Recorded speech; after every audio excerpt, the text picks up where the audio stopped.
Thanks, Gillian, for the lovely introduction. That was lovely, thank you. Good morning, everybody. Okay, it's like being at school again, okay? Let's try that one more time. Good morning, everybody. Good morning, Errol. That's better. Thank you for your time today. Thank you for the invitation. It's great to be with you all today. I feel very privileged, actually, and excited to be with you all, talking about something I feel really passionate about. So, this work, this topic, is actually really personal to me. I'd like to tell you why, if that's okay. Is that okay? Thanks. So my parents are from Sri Lanka, and they migrated to England, where I was born. And we came from England to Australia in the early 1970s. Now, the timing of that migration was not a coincidence. As many of you will know, the Australian government's immigration policy at that time was called the White Australia Policy, which, as the name suggests, you couldn't come to Australia unless you had white skin. That policy was finally dismantled in 1973. So we were amongst the first waves of non-white immigrants to land in Australia. And when we got here, we settled in a suburb called Glen Waverley in southeast Melbourne. Now, if you drive through Glen Waverley now, which I do quite often because my parents still live there, it's full of my people. Sri Lankans, Indians, Pakistanis, Bangladeshis, Chinese folks. But back in the 70s, I think we were the only brown-skinned family in the whole suburb. So as a result, I was the only brown-skinned kid in my primary school, one of a handful of brown-skinned kids in my secondary school. So from about grade 5 to about grade 10, the racism and the bullying was pretty full on. On a pretty regular basis, I was beaten up, I was spat on, I was called names. They would write "go home" N-word in my textbooks. For a lot of that time, I didn't feel safe. I didn't know if I had a place in this new society we'd moved to. And I definitely didn't feel as though I belonged. So it's perhaps unsurprising that the best part of 4 decades later, so much of my work involves supporting organisations to create cultures where people feel safe and valued and like they truly belong. I really believe for some of us, for many of us, what kind of shapes our direction in life is the need to create the world that we ourselves needed as kids. Who can relate to that? By the way, who's got their own version of my story? It might be a different context, different specifics. You might have felt like the other for the way you looked, your accent, your religion, your sexuality, your gender, the accent, the food you bought for school lunches. Who's got a similar story? Keep your hands up. Look around the room. So my mission in life is that at some point in the future, at a conference, when somebody asks that same question, nobody has to raise their hand. So thank you for being part of that mission, at least for today. So, what I want to talk about today is how to build an anti-racist organisation. And I'm going to do that in 3 steps. First, I'm going to talk about, from a really high level, some of the psychological dynamics and impacts of racism. Then I'll talk about how the system of racism perpetuates itself. We can't build an anti-racist organisation if we aren't aware of and mindful of how the system keeps itself going. And finally, we'll talk about some organisational strategies we can implement on our journey towards anti-racism. what would be great is if you could hold all your questions till the end of the presentation. Because I want to answer everyone's questions. If I do that, I'll get behind time. Is that okay? So before we start, a couple of pre-framing things. Some of this stuff is hard to talk about, so it's hard to hear. So I want to encourage all of you to look after yourselves. Look after your colleagues around your table. If you feel the need to leave the room temporarily, please leave. I won't be offended. The second point is around the use of language and terminology.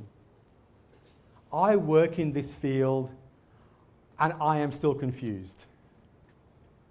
Do we use POC, people of colour? Do we use BIPOC, black, indigenous and people of colour? Do we use black and brown? In the UK they use BAME, B-A-M-E, black, Asian, minority, ethnic. In some parts of the world they use people of the global majority. I don't know. So you'll see in my presentation the terminology jumps around a little bit. That's partly because of my own confusion and partly me trying to be as inclusive as possible. So sorry about the jumping around in terminology. So, let's just start with the bigger picture.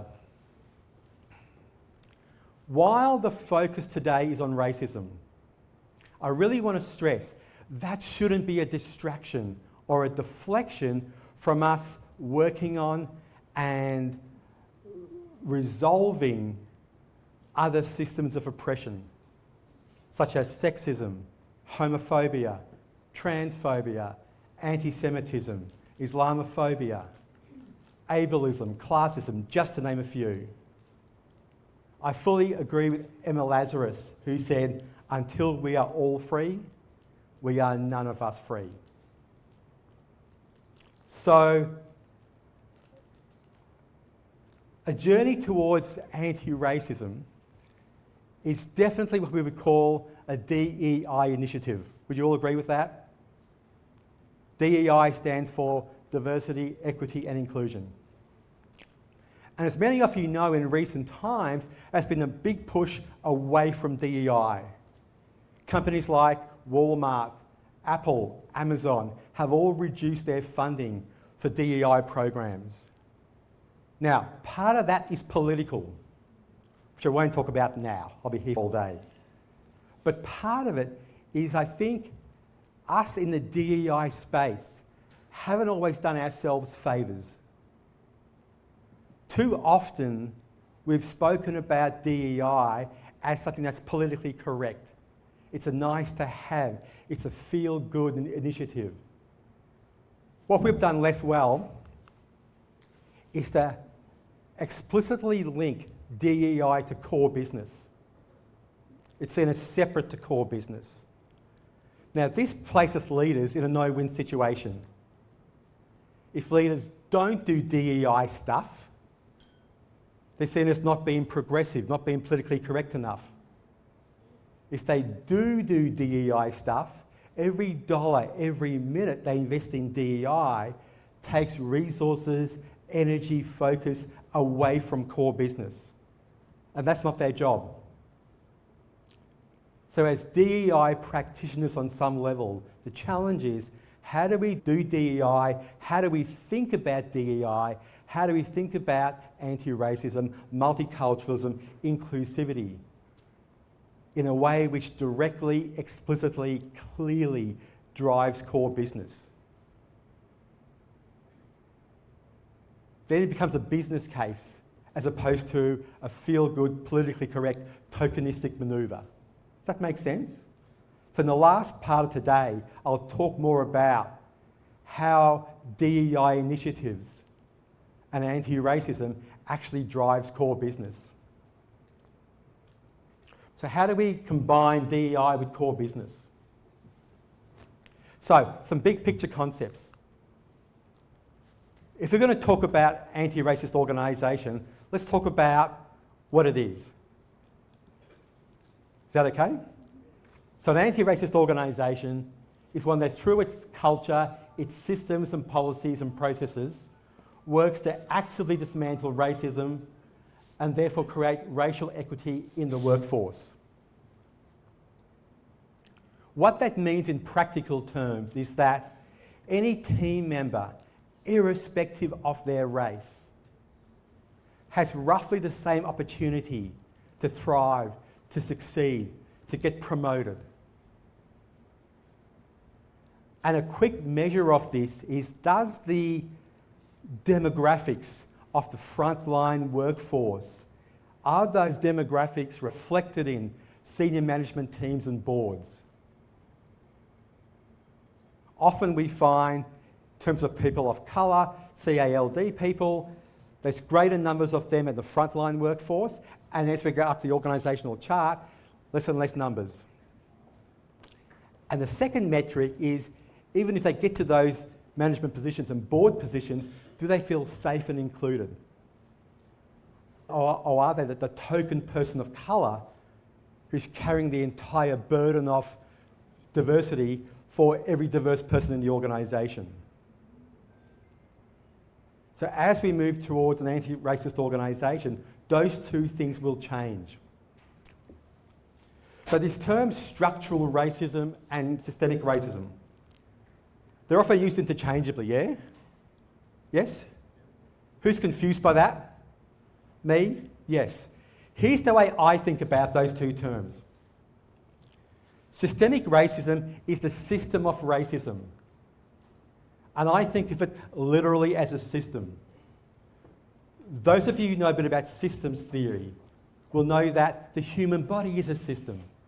An organisation is a system.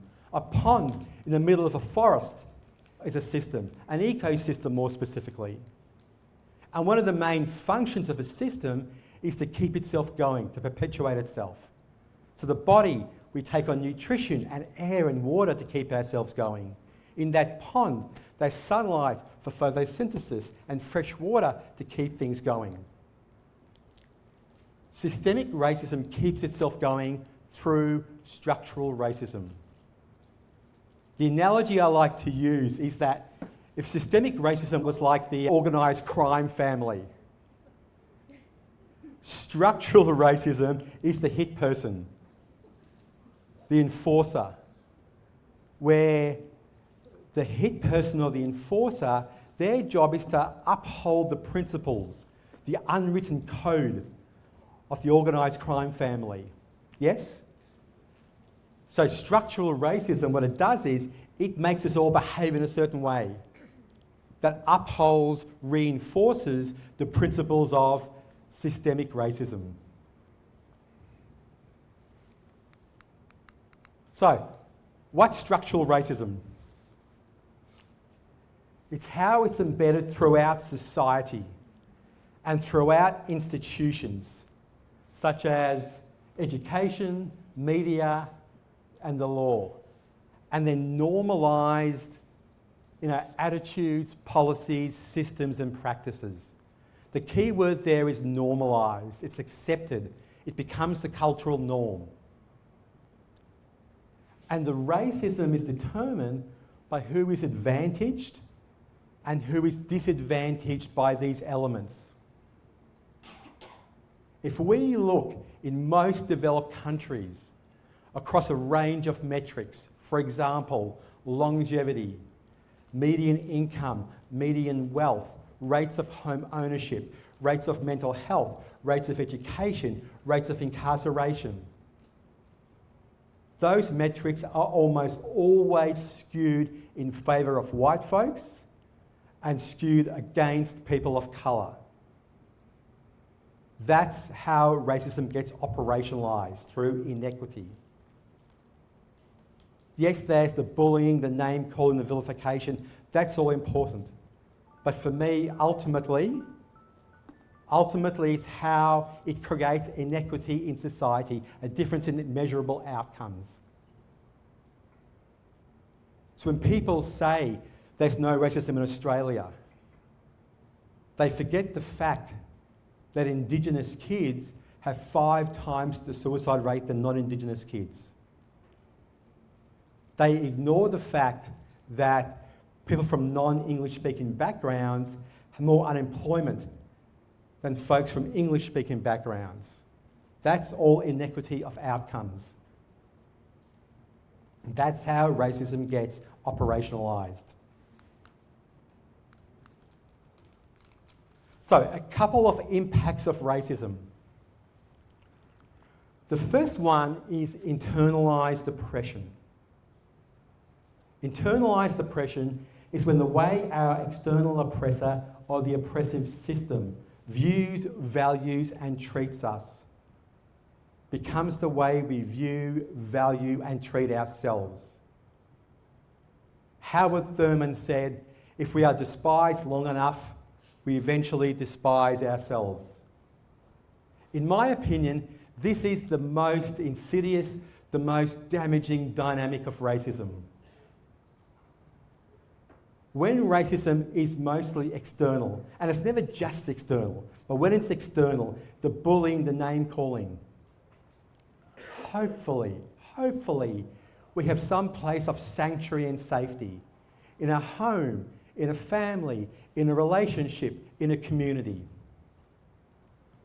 But once that racist narrative takes place, takes residence inside our own head, it's there 24/7. Drip feeding its toxic narratives into our belief systems, undermines our self-esteem, erodes our confidence, it distorts what we think we are capable of. So one of the challenges of creating an anti-racist organisation is when that person in front of us, our team member, is underperforming, not meeting expectations. When is it a capability issue or a confidence issue or just an engagement issue? And when is it a lack of confidence or energy due to internalised oppression? And if it's the latter, what's our role, if anything, in supporting that person through that process? That's a great question for leaders to ask as we build an anti-racist organisation, to see what looks like underperformance through the lens of internalised oppression. Does that make sense?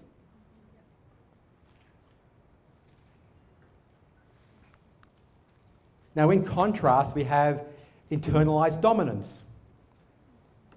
So internalised dominance is when members of the dominant group are conditioned to see their positions as natural and earned. And to internalise, they are more deserving of society's resources.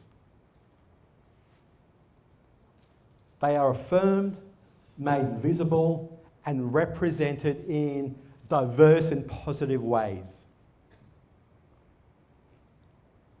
So the way this shows up in groups and organisations and teams, it's the person who feels free to just take up space in the meeting, take up time at the expense of other people. It's the person who believes their opinion, their perspective is more important than other people's perspective. It's the person who believes that success should just flow to them relatively easily. These are all behavioural indicators of internalised dominance. And these two dynamics are tricky. Internalised oppression and internalised dominance. They're tricky because of intersectionality, right?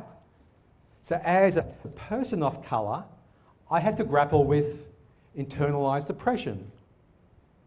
But then as a cisgendered heterosexual man in a society where there are elements of homophobia, transphobia and sexism, I have internalised dominance.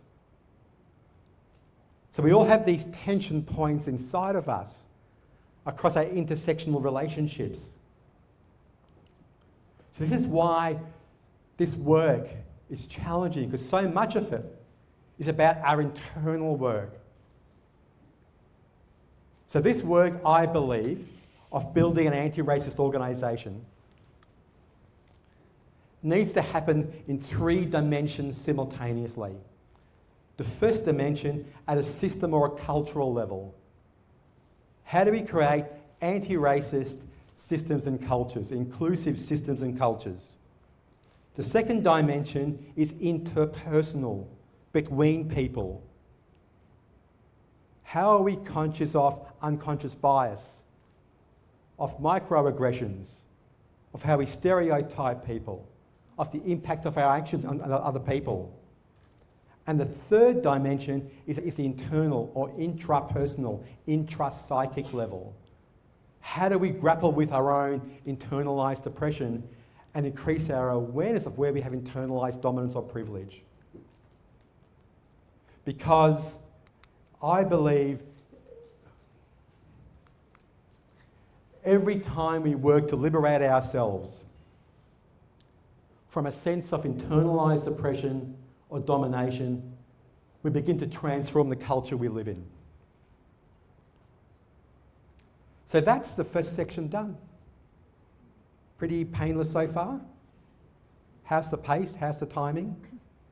Thumbs up if it's good? Great, thank you. Next, I want to talk about how the system of oppression, known as racism in particular, perpetuates itself. How it keeps itself going. And I want to use some of Audre Lorde's work to start off with. Who's heard of Audre Lorde? A few folks, all the social workers in the group, right? She was an amazing woman. She identified as a black lesbian feminist and was prominent in the 70s and 80s around the civil rights movement. She wrote an amazing essay called exactly that. The master's tools will never dismantle the master's house. And she talks about it in the context of the master's house being a system of oppression, such as racism or sexism or homophobia. And what she says is that any tools or dynamics that emerge out of that house, out of that system, will never dismantle the system itself. Now, it's a phenomenal essay. You can get it online. I recommend you read it. One thing she doesn't do in her essay is talk about what actually are the master's tools. What are the tools systems of oppression like racism use to keep themselves going? So that's been my research for the last couple of years with my work. Noticing how does racism show up in groups and organisations and between us. And there are 4 tools I've noticed, which we'll go through in a second. So the master's tools refer to how structural racism uses a set of tools which may appear innocuous, relatively harmless, but they actually function to perpetuate structural racism by centralising power with those racialised as white. Now, what I believe is that these tools can also be used in how we address other systems of oppression. But today we're going to focus on race. But I do believe they're extrapolatable to things like sexism, homophobia, transphobia, anti-Semitism, Islamophobia, classism, ableism, etc. The first tool is there is a decentralisation of the feelings, the experience and the humanity of racialised individuals.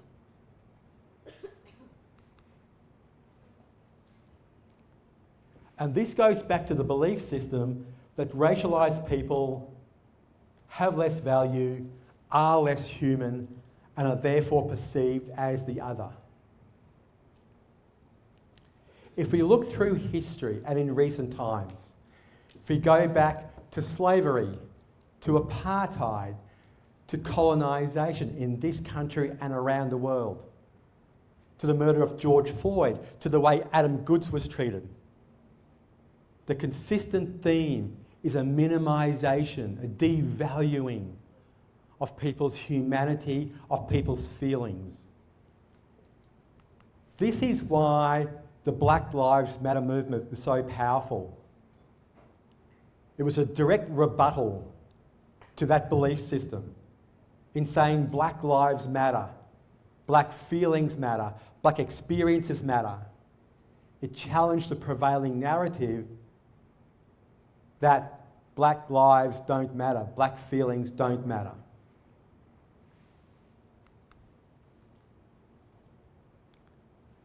And the feelings and reactions of Black and brown folks are pushed to the margins, both in groups as well as intrapsychically, inside people themselves.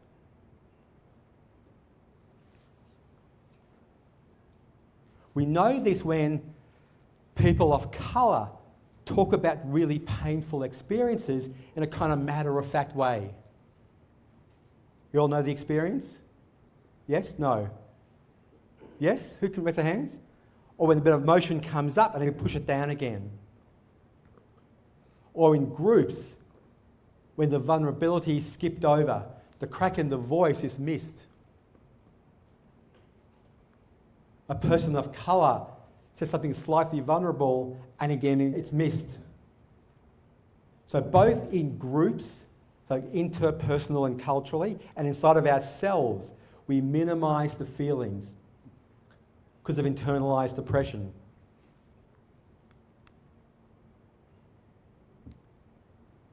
And yes, this happens in BIPOC groups through internalised oppression and in non-BIPOC or white groups through internalised domination.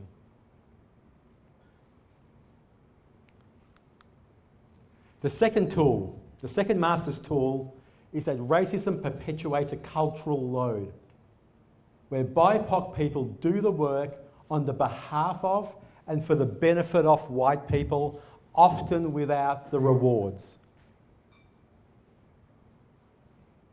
So, the most obvious example is slavery, right? Which comes to mind. But also, historically and currently, other forms of labour such as sharecropping, indentured servitude, convict labour and sweatshops, which are all integral features of capitalism, tend to all exploit people of colour. If we look at this country's history, as recently as 100 years ago, we used Aboriginal people for cheap and free labour. Not long ago. Then in the 1830s, when the settlers realised there were no convicts coming over from England for cheap labour, they got together and imported coolie workers.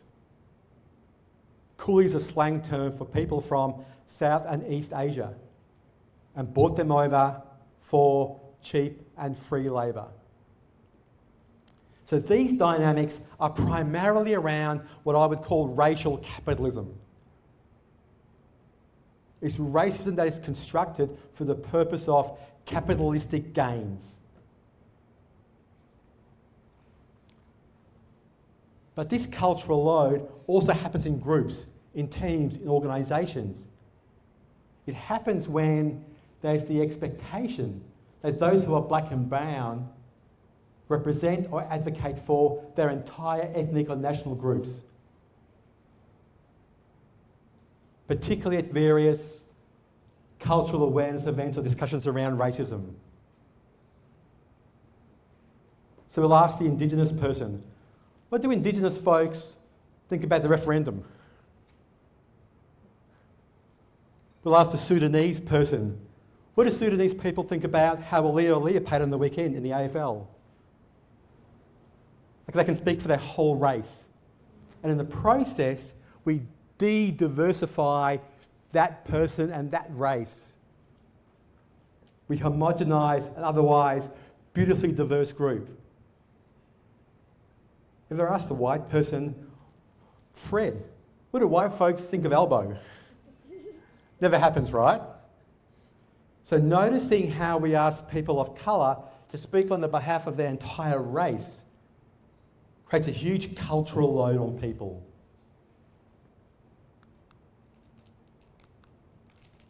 And what's important here is like in groups, in how we train folks, is to notice who's doing the work, who's carrying the cultural load, who's doing the emotional labour in a group that often goes largely unseen. For a lot of us, just being present in a group, even if they're totally silent, in a group where there's unconscious bias, microaggressions, stereotypes forming, takes a huge amount of work that goes largely unseen. Who can relate? Quite a few. Just being present in a group takes work. And if that work goes unnoticed, unrecognised, that adds to the cultural load. So even how we talk about racism, teach about racism, who's doing the work? Are we replicating slavery in some form by continuing a cultural load on people of colour?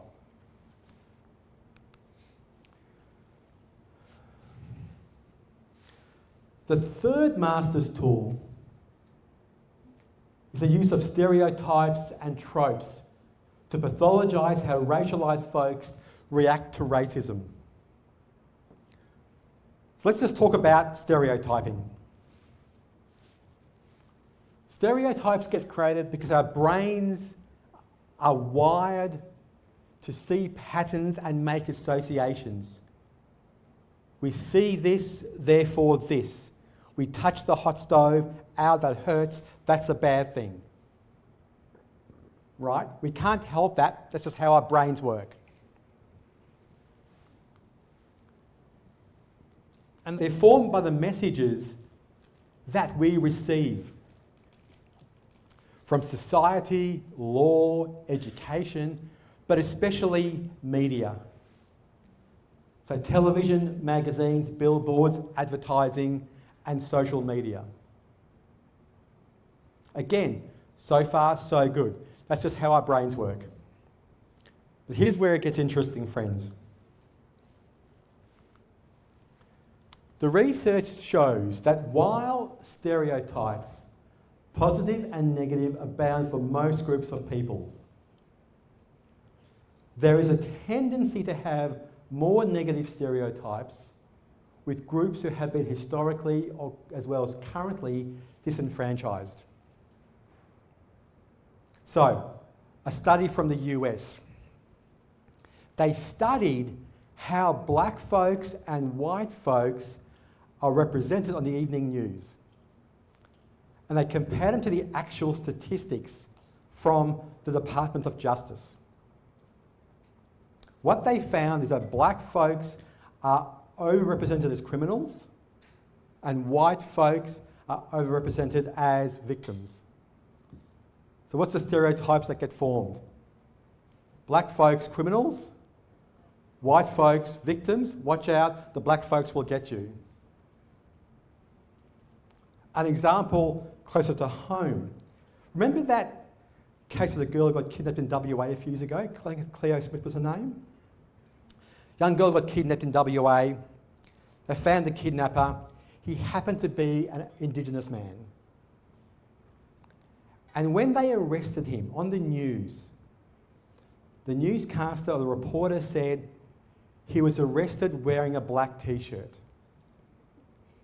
Now, when do you hear the news talk about the clothes, the colour of the clothes the person was wearing? They couldn't say he was a black man. That'd be racist, right? But they said he's wearing a black t-shirt. So our brains go, kidnapper black, there's the stereotype gets formed. Or we see the kids get arrested on TV, their faces get blurred out. We always see the arms, those brown arms we always see, or the brown legs we always see, right? Stereotypes get formed. And these all go in like subtly, subconsciously, subliminally into all our brains. Black folks, white folks, everyone folks. And one of the real damaging parts of stereotypes is they pathologise and minimise people's natural and healthy response to racism. So speaking personally, back in my 20s, I owned a very cool black convertible sports car. Midlife crisis come early, right? I lived on the Gold Coast at the time, and the police would pull me over quite regularly. Every time I got pulled over, almost invariably, the first question was, whose car is this? And the moment that question came, every time, this fit of rage went through my system. Now, I won't swear in front of you all, but I thought, how effing dare you assume, because of the colour of my skin, I haven't got the intelligence, the education, the work ethic to afford this car legitimately. And at the same time that rage went through my system, I also knew if I let a bit of that rage seep out in my communication, verbal or non-verbal, 3 bad things would happen. The first one, I could be arrested or shot. Not a good thing. Second thing is, I just confirmed their stereotype. There's another angry black or brown man, and when you're my size, less room to manoeuvre. The third thing that happens is, if I confirm their stereotype, the next time they pull someone over who looks a little bit like me, they have less room to manoeuvre. So that rage just can't come out. Where's that rage go? I would go home sometimes and go to the gym and try to work it out. Other days, go home, lie in my bed and just cry.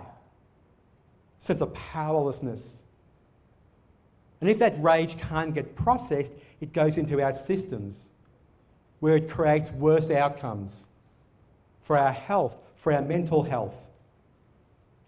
And the system perpetuates itself. So as people who work in this field, how do we make space for rage and anger? And be aware that stereotypes for expressing our natural reactions to oppression make that complicated. You don't want to be the angry black man. You don't want to be the emotional woman, because that means you're not resilient. You don't want to be the over-the-top hysterical gay man. They're all horrible stereotypes that prevent us from a natural response to oppression.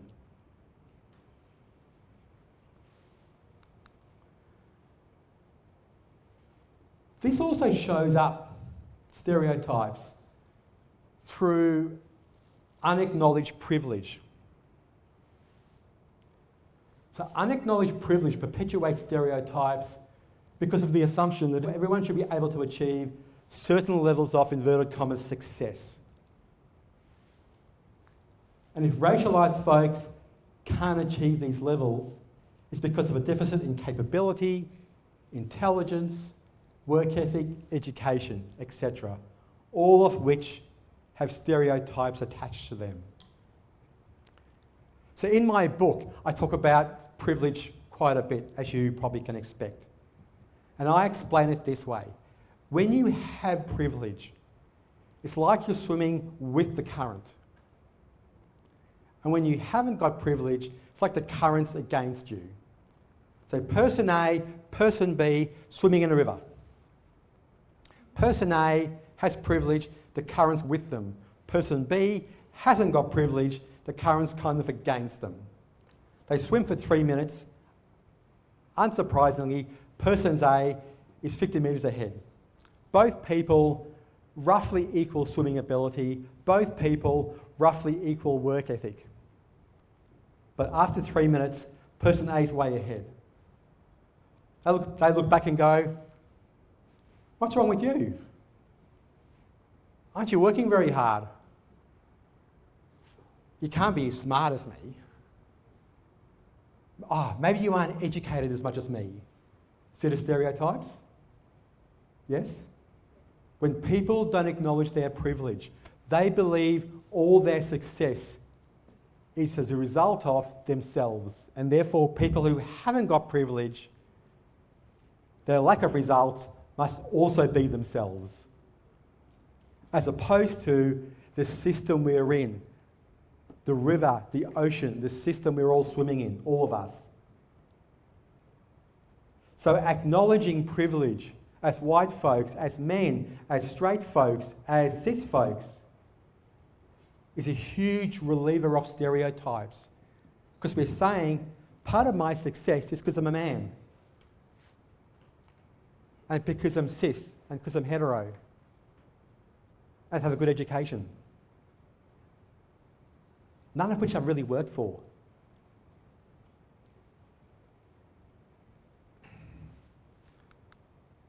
The fourth and final master's tool is that racism creates a low tolerance for discomfort and thus works to reduce risk and maintain the status quo. So this shows up through changing the subject, deflecting responsibility, white fragility, blaming the lack of equitable outcomes on racialised folks themselves, as per the last point. And while it's often framed as a lack of safety, it actually works to reduce risk and maintain the status quo of those systems and structures that perpetuate structural racism. So a big topic these days in groups and organisations is safety. And it's really important as we move towards anti-racism to discern between a genuine lack of safety and people just getting wobbly about being uncomfortable, which I'll talk more about in a few minutes. So that's the 4 ways, in my experience, through my work, that the master's house, the system of racism in this case, keeps perpetuating itself. Finally, let's talk about some of the strategies we can use as organisations to create an anti-racist organisation. In my book, there's 10 steps you can follow if you want. I've just chosen my favourite 4 for today's presentation. The first strategy is to discuss and clarify our understanding of key concepts and terminology. Now, the goal here isn't to test each other. It's not to even agree on these ideas or reach a consensus. It's more to understand how we perceive these concepts through our own context and through our own lived experience. Because what ultimately determines how we see these concepts is our own lived experience, correct? That's what's important. And if we minimise that, that's Master's Tool 1 playing out again. We're minimising someone's experience.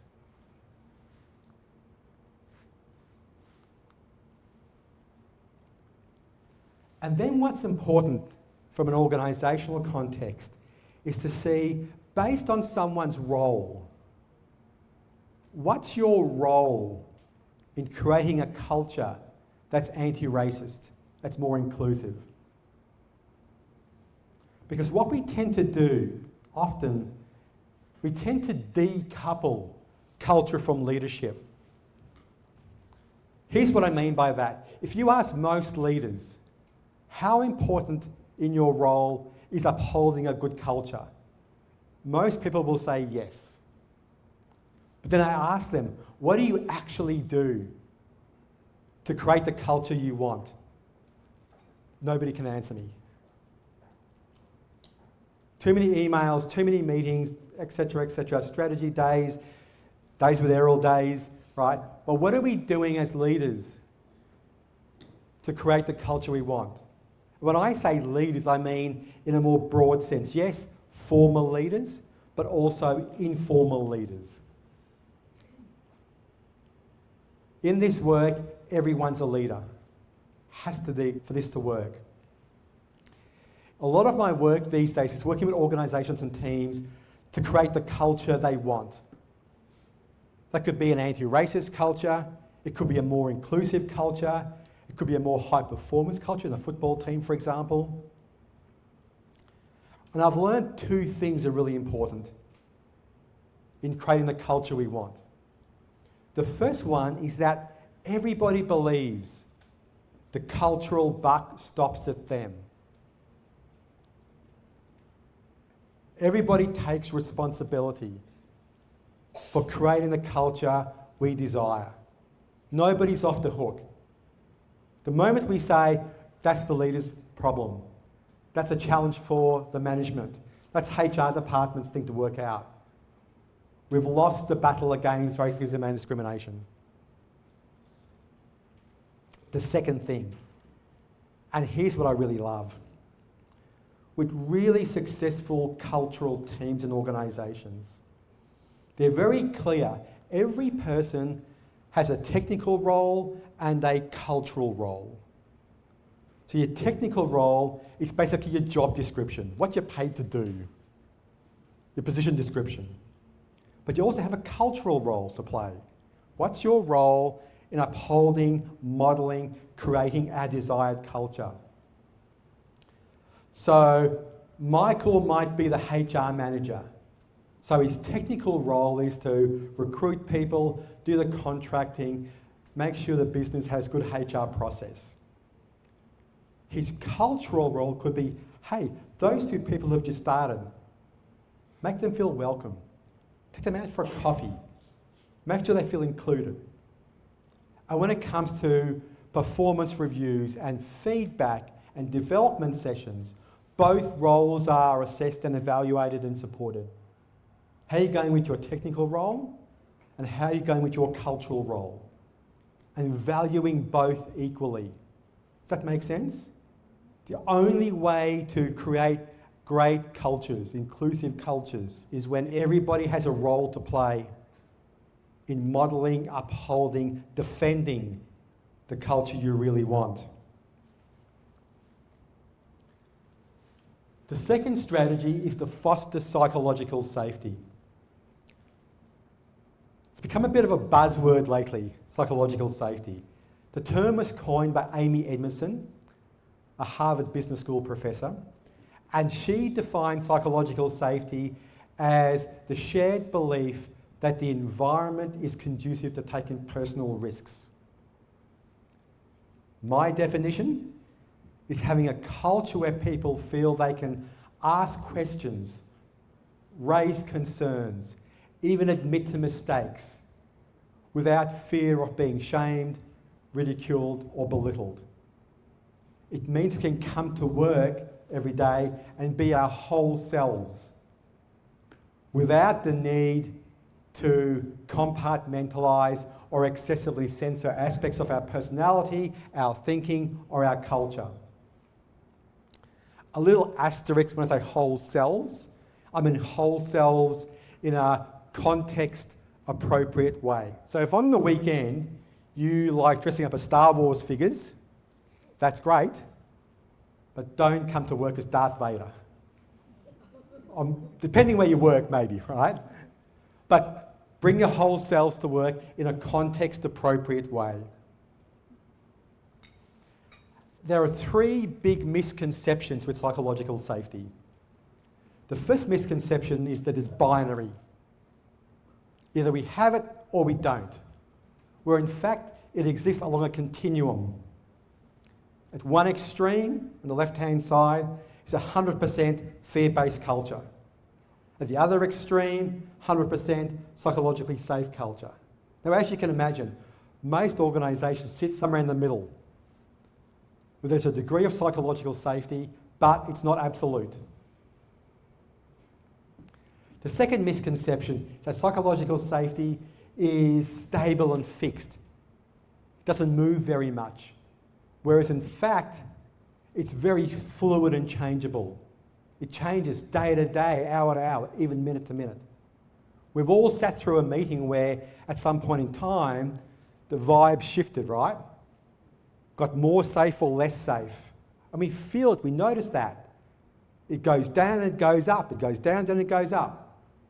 What good teams do is they can track Good teams track which behaviours increase safety and which behaviours decrease psychological safety. And then their job is to reward, support those behaviours which increase safety and resist or minimise those behaviours that decrease psychological safety.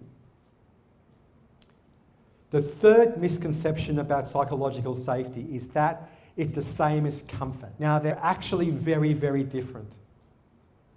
Psychological safety fosters openness and risk-taking by increasing our tolerance for discomfort. Comfort prioritises avoiding discomfort. So comfort basically undermines innovation, challenge and growth by seeking comfort.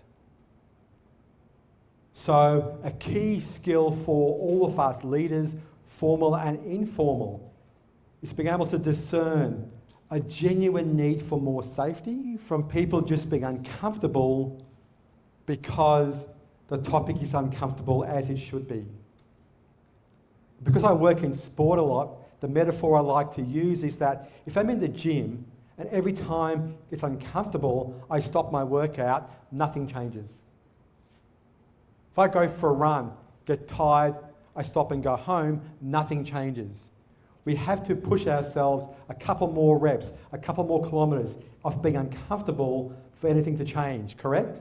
That's how we build capability. This work is the same. The crux of an anti-racist organisation is building capability in key cultural muscles. Now back to my very first slide. The benefit of that is a lot of these cultural muscles are massive drivers of performance. Psychological safety, innovation, creativity, teamwork, attraction of good people, retaining good people. We do those things, we're going to really boost performance, boost our bottom line. So, in how we do this work, think about in this session, in this discussion, in this meeting, how do we build capability?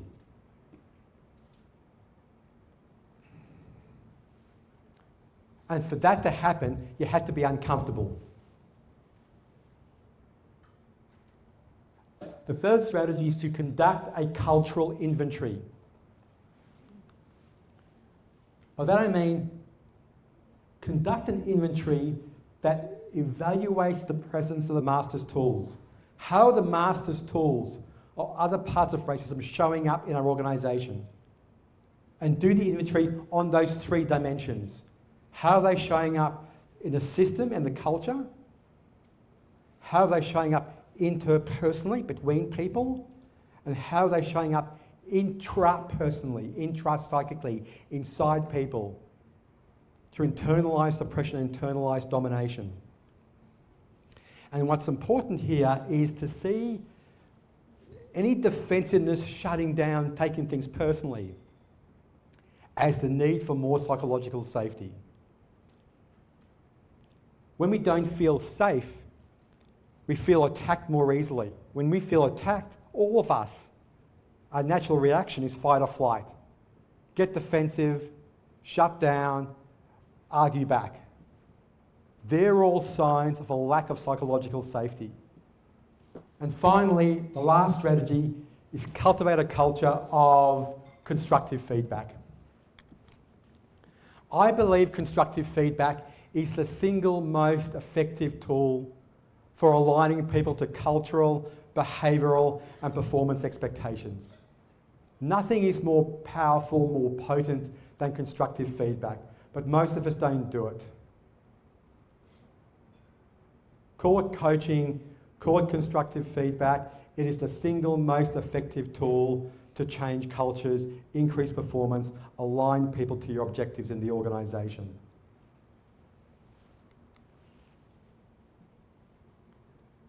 And part of the skill, the art of constructive feedback is knowing when do we call out and when do we call in. So some of you will know calling in is more one-on-one feedback, off to the side after the meeting. Calling out happens in the moment. And calling out happens because what that person is saying or doing is probably causing harm. If they keep on talking, it's going to actually magnify the harm. Now, the key part of calling out is this. Once you call somebody out and support them through the calling out process, ask the team, how does our team culture make that person think that behaviour is permissible? So once again, the team takes responsibility. The cultural buck stops at everyone. Does that make sense? So nobody feels shamed or belittled. It belongs to everybody. And finally, the ultimate goal is to build a culture where constructive feedback is not only tolerated, but it's actually sought after. That's the dream. Where people have a high tolerance, a high kind of value on constructive feedback. That requires safety, it requires a focus on development, but that's how you're going to change cultures into your desired culture. So, that's it from me, folks. Just to finish up, I want to say that this work can be amazingly meaningful. Do we all agree? And it can be incredibly challenging and incredibly complex. Can we all agree with that too? And some days, because the system just keeps perpetuating itself and pushing back, it can get exhausting. And you can feel hopeless. And on those days that I feel hopeless, I come back to this.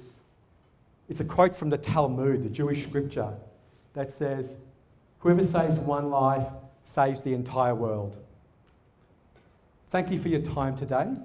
Thank you for inviting me. But more importantly, I want to thank you for the work you're all doing in this space in your own roles. I really appreciate it. Thank you.